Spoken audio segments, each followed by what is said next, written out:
আসসালামু আলাইকুম ভাই ব্রাদার, কেমন আছেন সবাই? আশা করি সবাই ভালো আছেন। আজকে আমরা শুরু করতে যাচ্ছি ফিজিক্যাল কেমিস্ট্রি 3 অর্থাৎ ভৌত রসায়ন 3 অত্যন্ত গুরুত্বপূর্ণ একটা প্রশ্ন। বিক্রিয়ার হার মাপনের পরিবাহিতা মাপন পদ্ধতি উদাহরণ সহ আলোচনা করো, অথবা পরিবাহিতা মাপন পদ্ধতির সাহায্যে ইথাইল অ্যাসিটেটের ক্ষারীয় জলানয়ন বিক্রিয়ার বেগ ধ্রুবক নির্ণয়। তো চলেন আমরা এই প্রশ্নটা সমাধান করি। তো এখানে আমরা সমাধানটা তাহলে দেখি। সমাধানটা আমরা যেভাবে করতে পারি সেটা আমরা লিখতেছি। তাহলে সেটা হচ্ছে যে পরিবাহিতা সমাধান, আমি যেটা লিখতেছি সেটাই আপনারা পরীক্ষা লিখতে হবে তা না, আমি বই থেকেও কিছু অংশে দেখা দিব, তারপরে আপনার ওখান থেকে জিনিসটা বাছাই করবেন, মানে শর্টকাট করবেন বা কিছু এক্সট্রা লিখতে পারেন, আমি দেখা দিব আপনাদেরকে। আমি আপাতত শর্টে একটু লিখে নিচ্ছি, কারণ ভিডিওটা নাহলে অনেক বড় হয়ে যাবে। তাহলে আমরা দেখি পরিবাহিতা মাপন পদ্ধতিতে পরিবাহিতা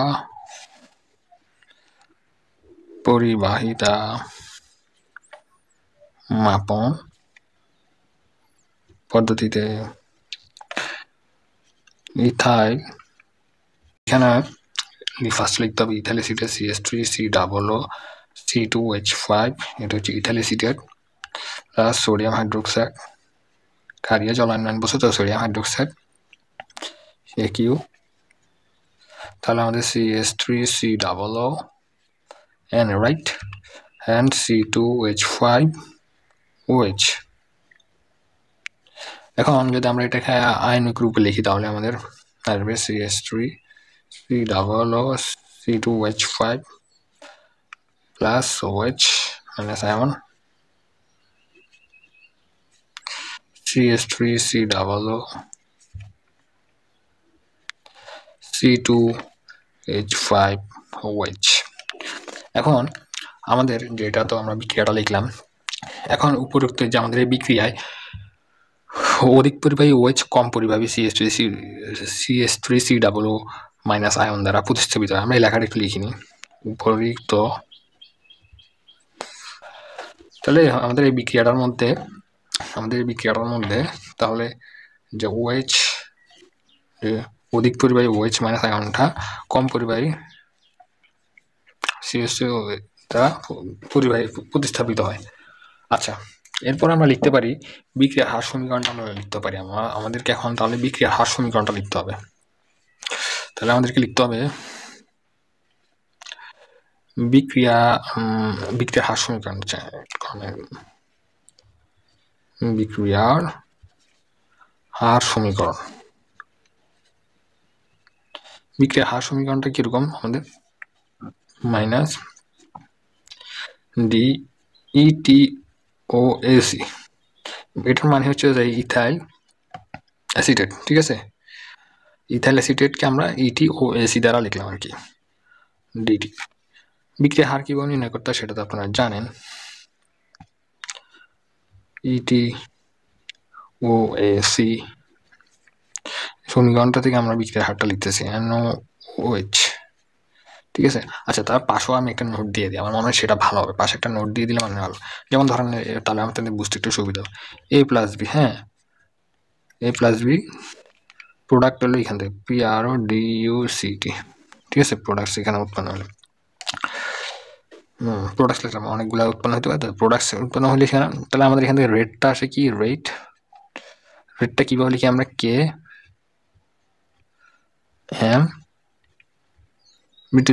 ঠিক আছে। তাহলে এখানে আমাদের আরেকটা জিনিস হচ্ছে আমরা আবার কিন্তু এখানে মাইনাস দিছি, মাইনাসটা এখানে বিক্রিয়ক কমে যাচ্ছে, কিন্তু আমাদের এখান থেকে বিক্রিয়ক কিন্তু কমে উৎপাদে পরিণত হচ্ছে, তাহলে সেই কারণে আমরা কিন্তু মাইনাস দিতে পারি, ঠিক আছে না। আর যে এখানে আমাদের ইটি আমি পাশে লিখে দিচ্ছি ETOAC সমান CH3COO C2H5 কিন্তু, ঠিক আছে, এটা কিন্তু বুঝতে হবে কিন্তু। আচ্ছা, তাহলে আরেকটা জিনিস আমার এখানে সেটা হচ্ছে যে হিসাবের সুবিধার্থে আমাদের এখানে হিসাবের সুবিধার্থে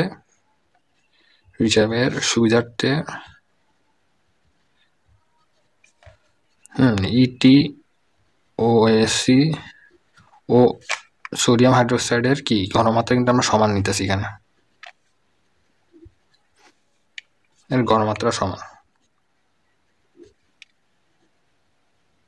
আচ্ছা, এখানে কিন্তু আমরা এম বা এন দিই নাই, মানে কোনো সংখ্যায় লিখি নাই, মানে এখানে যে দিলাম মানে এখানে তো আমাদের তো এখানে ওয়ান করে, তাও আমাদের এখানে কোনো ওয়ান থাকবে, ওয়ানটা লেখার কোনো প্রয়োজনীয়তা নেই। ঠিক আছে, ঘনমাত্রা সমান, তাহলে আমাদের আমরা সেটাকে কিভাবে লিখতে পারি? তাহলে আমাদের যদি কথাটা বললাম সমান, তাহলে আমাদের ইটি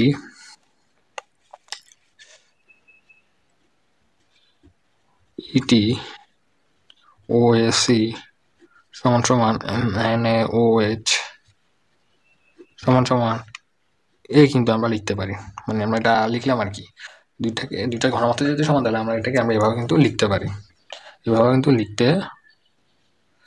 লিখতে পারি কিন্তু। হ্যাঁ, আচ্ছা, তারপরে আমাদেরকে যে কাজটা করতে হবে, আমরা এই যে এখানে কিন্তু মানে অর্থাৎ যেহেতু এই দুইটা সমান সমান এ লিখলাম, এখানে আমরা কিন্তু এ বসা দিতে পারি এভাবে, D A DT A square, A গুণ করলে তো এ স্কোয়ার হবে, রাইট? এটা কিন্তু একটা দ্বিতীয় ক্রমের বিক্রিয়া। আচ্ছা, তাহলে এখানে পাশে লিখে দিই, হ্যাঁ, বিক্রিয়াটি দ্বিতীয়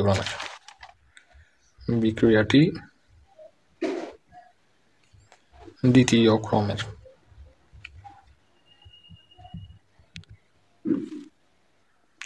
এখন ওই পৃষ্ঠে আমরা বিক্রিয়াটা আরেকবার একটু লিখি নিই আমাদের হিসাবের সুবিধার কারণে। সেটা ছিল এরকম, ডিটি কে এ স্কোয়ার, রাইট? আচ্ছা, তাহলে আমরা এটাকে যদি আমরা এভাবে লিখতে পারি না, মাইনাসটা থাকলো এখানে ডি এ, এভাবে তো লিখতে পারি না, আর কে ডিটিকে এই পাশে নিয়ে গেলাম। এখন উভয় পক্ষে আমরা একটা সমাকলন করি। হ্যাঁ, উভয় পক্ষ যদি আমরা সমাকলন করি, তাহলে আমাদের কিন্তু ওই যে মাইনাসটা থাকলো এখানে, আমাদের সমাকলন যদি করি ডি এ স্কোয়ার, সরি, আমাদের এই যে মাইনাসটা, হ্যাঁ, এই মাইনাসটা তো আমাদের এখানে হবে না, এই মাইনাসটা আমরা এই পাশে নিয়ে গেলাম আর কি, বুঝছেন? মাইনাসটা এখানে হবে না, তাহলে আমাদের কে ডিটি, তাহলে উভয় পক্ষে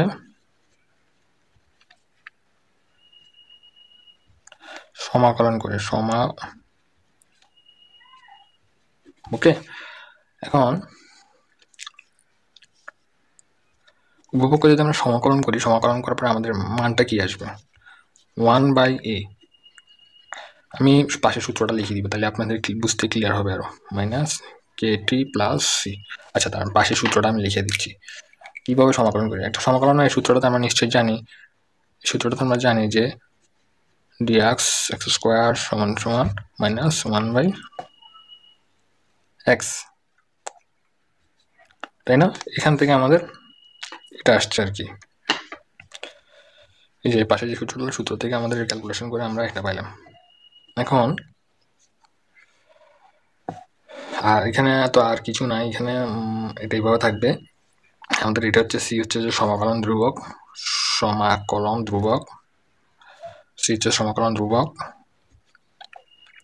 এই তো। এখন আরেকটা জিনিস আমাদের এখানে হবে, সেটা হচ্ছে যে টি ইকুয়ালস টু জিরো হলে এই সমান এ নট। কারণ বিক্রিয়ার শুরুর দিকে, যেমন আমি যদি বিক্রিয়ার শুরুর দিকে টি সমান প্রাথমিক ঘনমাত্রা, বিক্রিয়ার শুরুর দিকে আমি পাশে একটু যদি নোট হিসাবে লিখি, বিক্রিয়ার শুরুর দিকে টি সমান তো জিরো থাকে, তাই না? আর প্রাথমিক ঘনমাত্রা তাহলে কি? প্রাথমিক ঘনমাত্রা তাহলে আমাদের এ নট, রাইট? তাহলে আমাদের এখান থেকে যদি আমরা সি এর মানটা বের করতে পারি না, আমাদের সি এর মানটা তাহলে এখান থেকে কি আসবে? সি এর মানটা এখানে যদি টি সমান জিরো বসে, তাহলে আমাদের প্রাথমিক ঘনমাত্রাটা কি আসে? Minus 1/a0। তাহলে বুঝতে পারলেন, টি ইকুয়াল টু জিরো হলে এবং এ সমান সমান মানে এ সমান সমান এ নট হলে, হ্যাঁ, তাহলে আমাদের এইটা এইভাবে করে লিখি, হ্যাঁ, এ হলে তাহলে আমাদের যদি মানগুলো বসাই এখানে, তাহলে সিকিউরিটি এটা পাচ্ছি না আমাদের, তাহলে সমীকরণটা কি দাঁড়াবে আমাদের এই যে সি এর মানটা যদি আমরা এখানে বসাই, তাহলে এখানে যদি বসে সি এর মানটা, তাহলে আমাদের সমীকরণটা কি আসবে? তাহলে সমীকরণটা দাঁড়াবে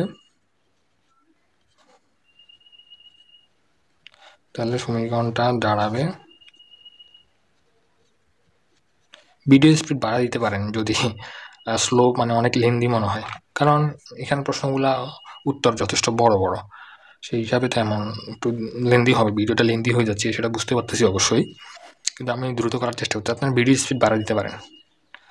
মাইনাস মানগুলো আমরা বসাই, আমরা সি এর মানটা এখানে বসাই, তাহলে আমাদের আসে minus KT minus 1/a0, right?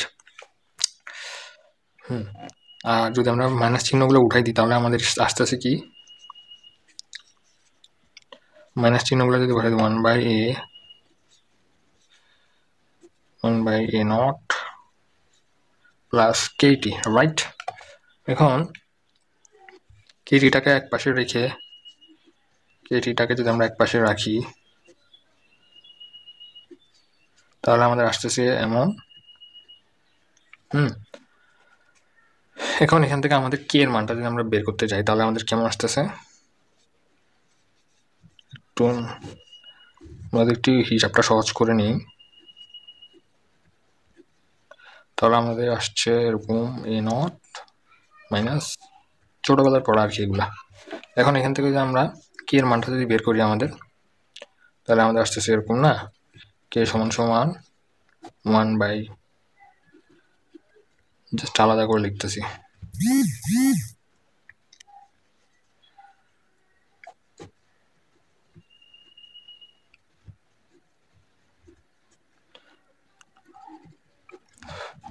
তো নিশ্চয়ই এতটুকু বুঝতে পারছেন। আমরা পরবর্তী পোর্শনে চলে যাচ্ছি, আমাদের আরও কাজ আছে। তো ফ্রেন্ডস, ভিডিওটা অনেক লম্বা হয়ে যাচ্ছিল, সেই কারণে আমি বাকি অংশগুলো দ্রুত লিখে নিয়েছি যাতে ভিডিওটা শর্ট অল্প সময়ের ভিতরে করতে পারি। তো আমরা ছিলাম এখানে, এই অংশটা করার পর আমরা এটাকে 1 নম্বর সমীকরণ দিব। আপনারা বিভিন্ন জায়গায় বিভিন্ন ধরনের সমীকরণ দিতে পারেন, নাম্বার দিতে পারেন। আমার এই যেহেতু সমীকরণের নাম্বার দেওয়ার প্রয়োজন হয় নাই, এখানে একটা সমীকরণ নাম্বার দেওয়ার প্রয়োজন ছিল, তাই আমি এখানে একটা দিয়েছি। পরবর্তীতে এটার কারণটা দেখতে পারবেন আপনারা। তো এখন যদি আমি পাশে আর একটু মানে একটু লিখে নিয়েছি যাতে আপনাদের নোট করতে বা উঠাইতে সুবিধা হয়। যদি শূন্য এই অংশটার পরে এই অংশটা আর কি, ঠিক আছে, পাশাপাশি যেহেতু যা আছে এটা লিখে নিলাম আর কি। যদি শূন্য টি ও আলফা সময় মিশ্রণে পরিবাহিতা যথাক্রমে C0 সিটি ও সি ইনফিনিটি হয়, তাহলে তবে আমাদের এখানে একটা মানে সম্পর্ক লিখতে হবে। সম্পর্কটা হচ্ছে ফার্স্টে এই সম্পর্কটা লিখতে হবে, C0 মাইনাস সি ইনফিনিটি সমান এটা সমানুপাতিক। আমাদেরকে এই সম্পর্কগুলো, এই দুইটা সম্পর্ক, হ্যাঁ আমাদেরকে দুইটা সম্পর্ক কিন্তু লিখতে হবে, অর্থাৎ এই দুইটা সম্পর্ক আমাদের বের করতে হবে। বের করার পরে আমরা এই দুইটা সম্পর্ক থেকে আমাদেরকে তৃতীয় আরেকটা সম্পর্ক, মানে এই দুইটা সম্পর্ক থেকে আমরা আরেকটা সম্পর্ক আমরা এখানে বের করব, সেটা হচ্ছে C0 মাইনাস সিটি, অর্থাৎ মানে ওই দুইটা সম্পর্ক বিয়োগ করে দিব আর কি, বিয়োগ করে একটা সম্পর্ক তৈরি করবো আর কি। যদি আমি আপনাদেরকে আগে একটা জায়গায় রাফ করছি, রাফটা যদি আপনাদেরকে একটু করে দেখাই, আচ্ছা দাঁড়ান আমি আপনাদের একটা কাগজে দেখাই। সেটা হচ্ছে যে এরকম, এই কাগজটার ভিতরে আমি দেখাই আপনাদেরকে। সেটা হচ্ছে C0 minus C infinity minus CT minus C infinity. তাহলে এখান থেকে আমাদের এই যে সি ইনফিনিটি এই দুইটা কাটা যাবে, ঠিক আছে। তাহলে আমাদের থাকতেছে এই দুইটা আর কি, অর্থাৎ বিয়োগ করলাম আর কি। বিয়োগ করলে তাহলে আর আমাদের এখান থেকে এটা বিয়োগ করে মানে ওই দুইটা সম্পর্ক থেকে আমরা এই দুইটা সম্পর্ক, এই তৃতীয় আরেকটা সম্পর্ক পাইলাম সেখান থেকে। সুতরাং উপরের সমীকরণগুলো থেকে আমরা লিখতে পারি, এখন একটা ভাগ আকারে লিখলাম আর কি। ভাগ আকারে লিখলে আমরা কিন্তু এটা পাই। এখানে কিন্তু একটা কে ছিল, এখানে একটা কে ছিল, কাটাকাটি গেলে কিছুই থাকে না, সেই কারণে আমি কে গুলো এখানে লিখি না, ডিরেক্টলি সম্পর্ক এখান থেকে লিখছি আর কি। এখন উপরের মানকে যে উপরে যে মানটা পাইছি, আমরা যে মানটা পাইছি এটা 1 নম্বর সমীকরণ, যে একটু আগে দিলাম 1 নম্বর সমীকরণ যদি আমরা বসাই তাহলে আমাদের অবস্থাটা হচ্ছে এরকম। এখন এখানে কি হলো, টিটা এখানে নিয়ে এই পাশে নিয়ে আসলাম, কেটা এদিকে নিয়ে গেলাম। এরপরে এই লাইনে আমাদেরকে এই যে অংশটা আছে না, এটা এখানে নিয়ে আসলাম, আর টি যেটা ছিল সেটা এখানে নিয়ে গেলাম। আর এরপরের লাইনে যে কাজটা হয়েছে, সেখান থেকে যে সি ইনফিনিটি যেটা ছিল সেটাকে আমরা ডান পাশে নিয়ে গেলাম। নিয়ে যাওয়ার পরে আমাদের এইটা কাজ শেষ। এখন আমরা একটা লেখা লিখতে পারি, সেটা হচ্ছে যে কাজেই মিশ্রণের প্রাথমিক ও টি সময়ের পরিবাহিতা মেপে সিটি বনাম C naught minus CT by T লেখচিত্র আঁকলে যে সরলরেখা পাওয়া যায় তার ঢাল হচ্ছে যে এখানে। অর্থাৎ এই সমীকরণটা দেখে কিন্তু আমরা আপনার কাজ করতে পারি, ঠিক আছে। এই সমীকরণটা দেখে কিন্তু আমাদের মানে অতটা মুখস্থ করার এখানে কিছুই নেই। তাহলে যেহেতু বিক্রিয়কের প্রাথমিক ঘনমাত্রা জানা, কাজেই পরীক্ষাগারে প্রাপ্ত ঢাল হতে কে হার ধ্রুবকের মান নির্ণয় করা যায়। সো এটাই ছিল আমাদের এই পুরো প্রশ্নটার উত্তর। যদি যেহেতু এটা অনেক বড় হয়ে গেছে, মানে যেহেতু ফার্স্টে আমি একটু দেখাচ্ছিলাম, হাতে কলমেই দেখাচ্ছিলাম, তো সেই কারণে মানে এটা অনেক বড় হয়ে গেছে। আপনারা এই ভিডিওর স্পিডটা বাড়া দিতে পারেন, কারণ ইউটিউবেতে ভিডিও স্পিড বাড়ানো যায়, এই ভিডিও স্পিড বাড়া দেখতে পারেন। So that's for all today ভাই ব্রাদার।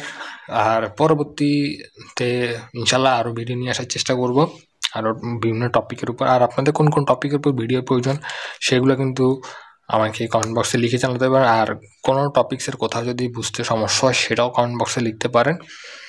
আর কি ধরনের সুবিধা এখানে এনশিওর করা যায় আপনাদের জন্য সেটা কিন্তু আপনারা কমেন্ট বক্সে লিখতে পারেন, যে হোয়াটসঅ্যাপ চ্যানেল খোলা বা টেলিগ্রাম চ্যানেল খোলা, এরকম কিছু খুলতে পারেন, বলতে পারেন আপনাদের ইচ্ছা, আপনাদের মতামতগুলো জানাতে পারেন। তো আজকের মতো এখানে দেখা হচ্ছে পরবর্তীতে অন্য কোনো লেকচারে। আসসালামু আলাইকুম রহমতুল্লাহি ওয়া বারাকাতুহু।